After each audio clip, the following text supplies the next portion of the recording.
It's Michael here from ClubLexus.com. Toyota has flown me out to their headquarters in Plano, Texas. We're checking out a couple different things about sustainability and customer service and so forth, but we're also getting a chance to drive a lot of the new vehicles. And so for this video, what I want to do is I want to compare the Lexus GX 550. This one costs about $71,000 with the Land Cruiser. Now, this is the 1958. This one is going to be under $60,000 starting price, but this one here costs about $71,000. So basically the question is, if you're spending $70,000, what would be a better SUV for you? This is the standard Land Cruiser, no other names, just called Land Cruiser. This has a turbocharged 4-cylinder hybrid system with an 8-speed automatic transmission. And we're gonna compare that to the twin turbocharged V6 in the GX 550, as well as show you what you can get for $70,000 from Toyota or Lexus. Basically, if this was your budget, which one should you buy? Which one drives nicer in the city? We don't have enough time to do any, off-roading or anything like that today. So this is more about features and city driving, commuting, that sort of stuff. So walking around, you can see that the Land Cruiser looks really good. This version here, they've designed the front end and the headlights to look like the 80s Land Cruisers. That's why they're all kind of squared off. Or you can get the 1958, which is going to have the more circular headlights. This is Heritage Blue. We've got a nice two-tone with a roof rack. You can see the iForce Max logo, which is what you see when there's a hybrid element. Coming into the inside, you can see this is only a 2-row SUV. And in the GX 550, you're gonna get 3 rows and everything but the Overtrail trim, which is their kind of off-roady one. But as you can see, as a 2-row 5-passenger, there is a ton of storage back here. A lot of different room to fit things and fold down the seats. You've also got some power outlets and what. This is where the 3rd row would be, of course. Coming onto the inside here, you guys, you can see for $75,000, you better be getting leather and soft touch surfaces, and you definitely are. The leather here is really nice. Sorry for the shadow, but really nice here on where you are sitting and leaning against, and then the outer edges are just a touch rougher on kind of those wear surfaces. Seating, I am 6 feet tall. Seating behind myself, definitely a nice amount of room. There is a moonroof here, which is taking up some of the headroom, but it's kind of just in front of where your head would be, so I've got pretty nice amount of headroom for my height. If you were a little bit taller, it might be less enjoyable. 3rd zone for heating controls, extra power outlets down here as well. No heated or ventilated seats in the rear. Standard side steps. Really liking the blacked out trim pieces here, the logos, the mirror caps. It looks really slick, you guys. There is some unpainted plastics here, and you know that's going to fade over time and you're going to get wax on it. Seats are, again, really nice leather here. Again, sorry for the shadows. Okay bolstering, but not quite as good as in something that, like the Crowns are going to offer. Soft touch surfaces, plastics here. Really dig these vents, kind of got a retro vibe to it. Here is your controls for the different modes, high 4, low 4. So full-time all-wheel drive with this one. Center locking, rear locking, sway bar disconnect, traction control, hold so you don't have to use your brake when you're at a stoplight, parking brake, gear lever, hold manually here, up and down, DAC in your crawl modes, your MTS mode. So basically you're gonna use this to select which drive mode you're in. You got sport, normal, and eco. And then when you press these, you'll get extra modes for driving, leaving auto, dirt, sand, mud, and deep snow. And then your crawl control is going to be for going up and down hills. And you can set your different speeds there, again, using this dial. Very ergonomic, very interesting. Manual, but here we'll go, make sure I'm in. And park again, we've got a wireless charging, extra USB charging there. Got some cup holders, and we got the cool box, which is the best feature on a hot day, heading out, have a cold drink while going on the trails. Got your camera button down here, 360-degree camera. There's a bunch of different options for that. Up here, we've got, let's see if we can turn that off. There we go.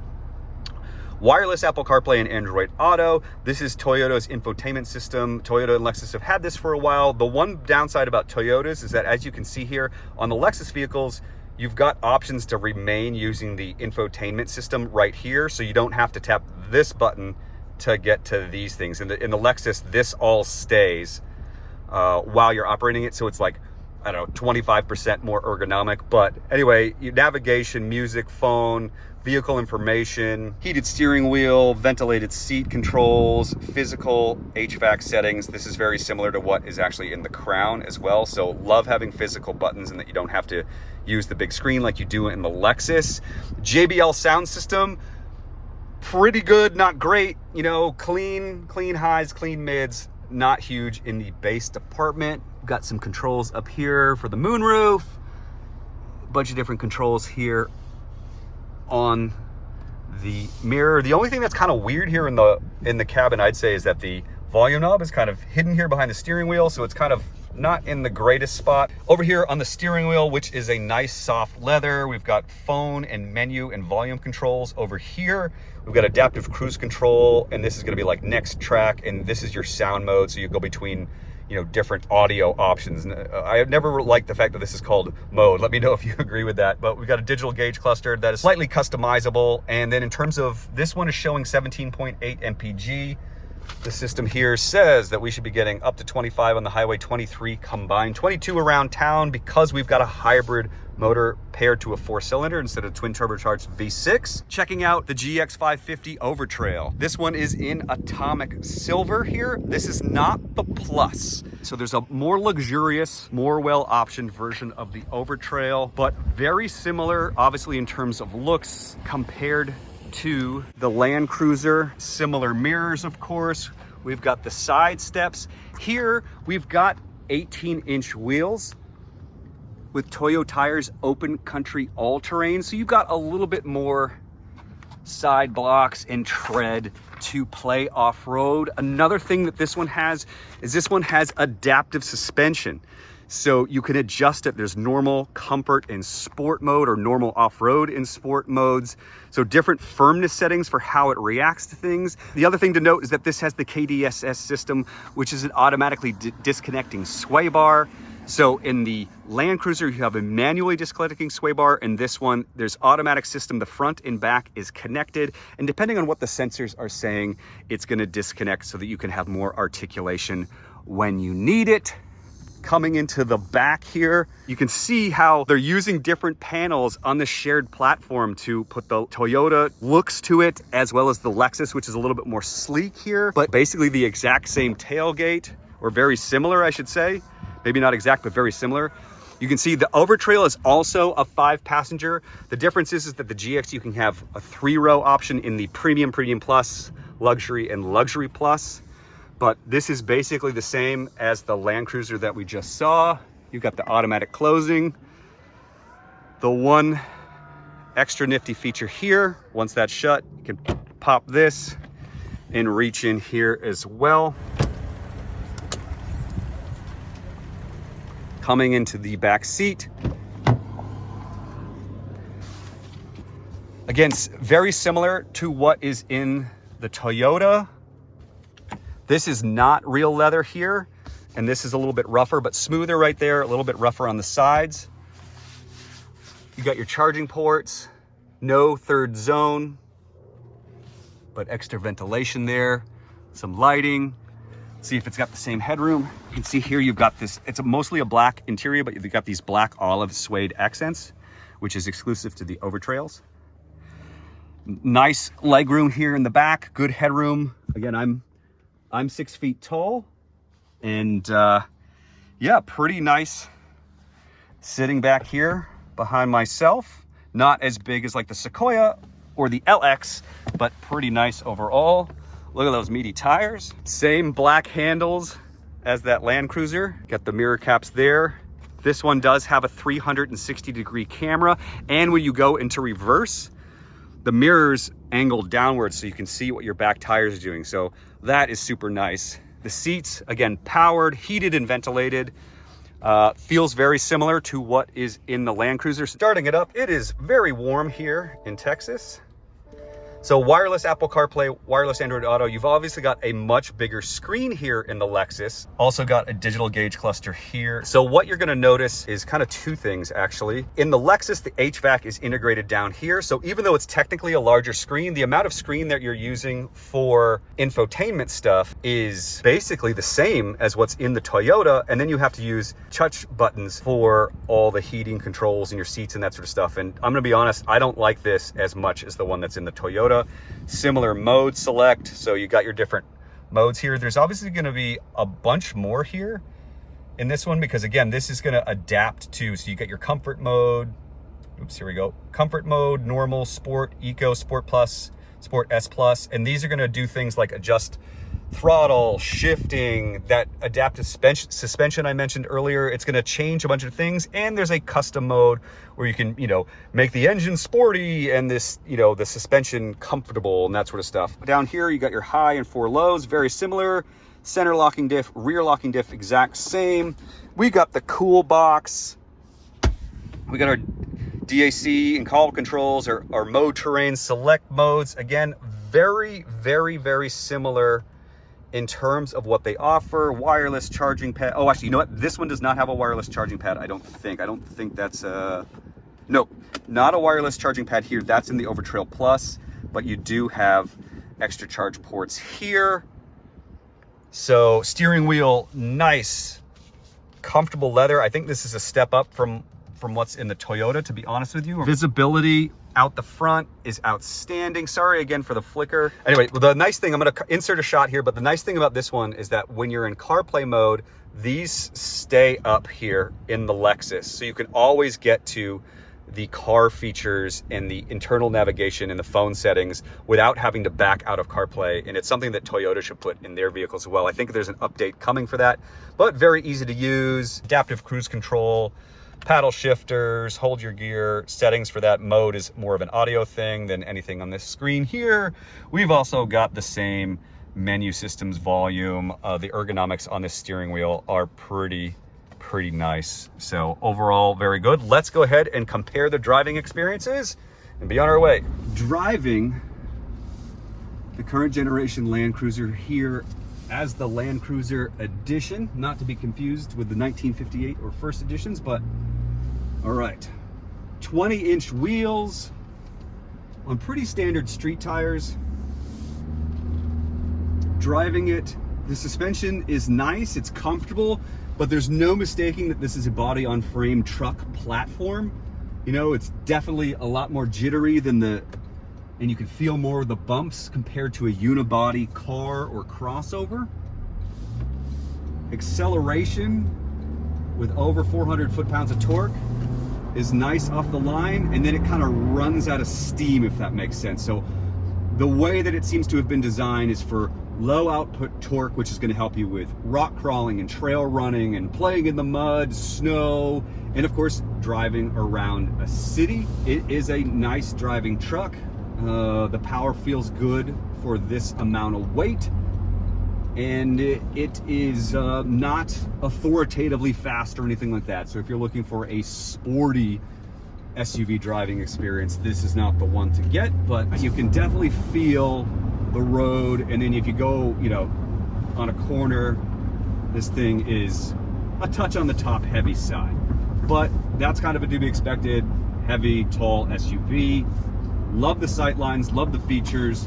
The quality here is really nice. To be honest with you, you used to have to pay like $85,000, $90,000 to get this from the previous generation Land Cruiser was shared with the LX platform for Lexus.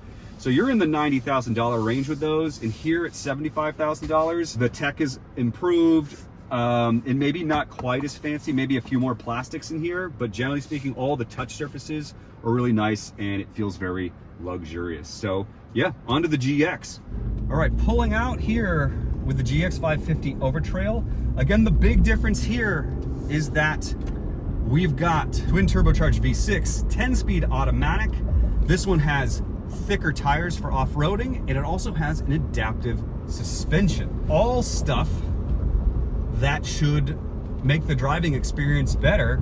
So that's normal mode. Let's see if we can put it into sport S Plus, which should firm things up. We feel the difference. I'll change shifting, get a little bit more of that V6 sound. I can feel more of the road bumps now. And then here, let's try to drop it into comfort. Okay, so here are my basic thoughts comparing the two. I personally would get the Overtrail. I like the looks of this one better. It's a little bit sharper. And I love the adaptive suspension. Now, in normal mode, I would say that it's completely on par with the Land Cruiser. Whatever they've set up, they do not have adaptive suspension in the Land Cruiser. So it's normal spring and coil setup, all that system. It rides really nice, although you can still tell that it's a truck. Here in this one, that's exactly the same. The sportiness, though, reduces some of the wobbling when you're kind of changing lanes or going around a corner faster. And in the comfort mode, this is noticeably more comfortable back to back. Now, if you were not driving them doing A to B testing like I'm doing here, would you notice the difference? Probably not. These are very similar chassis. The road noise is similar. This might actually be a touch louder because the tires are less street tires. So I'm picking up some more NVH coming from inside the cabin here. Similar wind noise, which isn't that bad. I do like the infotainment more in the Land Cruiser because it's got a smaller touchscreen and actual real buttons for the HVAC system. This one, I like the 360-degree camera a little bit more, and I like the way the mirrors tilt down when you're backing up into a parking space or backing up at all. It's not as huge of a difference as I would have thought, you know? We're up basically 20 horsepower, which is going to help a little bit on the top end. It definitely feels a little lighter and it feels like it's breathing more as you're accelerating, whereas the Land Cruiser single turbocharger and the hybrid system kind of dies out a little bit earlier in terms of top end, but they both feel very similar at the low end. The Land Cruiser might have just the slightest edge because of that electric assistance kind of off the line. This sounds better if you're into vehicle sounds. I think the 10-speed is a better transmission, but it's not a massive difference. I like the fact that this has custom drive modes where you can tune the suspension and the shifting a little bit differently, you know, to kind of make it yours and make it kind of perfect. But they're both awesome trucks, and the materials feel very similar. So the Land Cruiser feels almost Lexus in quality. This one is kind of like a mid-tier Lexus because it's not the real leather that you're gonna find in their more expensive flagships. They're both great trucks. Which one is better? Which one drives better? I think the GX has the edge, but the Land Cruiser is going to give you better fuel economy, and noticeably so. I think it's like 5 to 7 mpg. And I know some people are nervous about, oh gosh, is a turbo and a hybrid going to be reliable? Toyota's been making hybrids for a long time, and I am pretty trusting in terms of their ability to make robust and reliable vehicles. We might find out differently. I might be wrong. But yeah, this is a very comfortable, very plush ride. They're very, very similar. So much more similar than I would have thought. It's really, I think, going to be about kind of what you feel. Go drive them both in person. What do you feel when you're accelerating, when you hear, when you're touching things? Which interface do you like a little bit more? Do you like the bigger screen, the more tech buttons, you know? Thank you so much for watching. Those are my thoughts on the Land Cruiser versus the GX 550 when you're spending about $70,000. You know, that's obviously a lot of money, but at the same time, considering how much the Land Cruiser used to cost, considering how much the LX costs, both of these being smaller, more off-road focused, I think they deliver a lot of value and performance in a vehicle that can really do everything.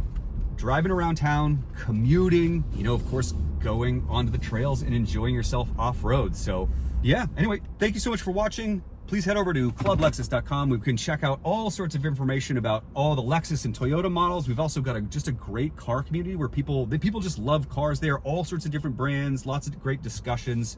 So highly recommend you guys checking that out as well. Thank you so much to Toyota and Lexus for bringing me out to their headquarters here so I could drive your lovely vehicles. Which one do you think is better, Land Cruiser or GX? Which one would you buy if you had $70,000 to $75,000? Let me know in the comments down below.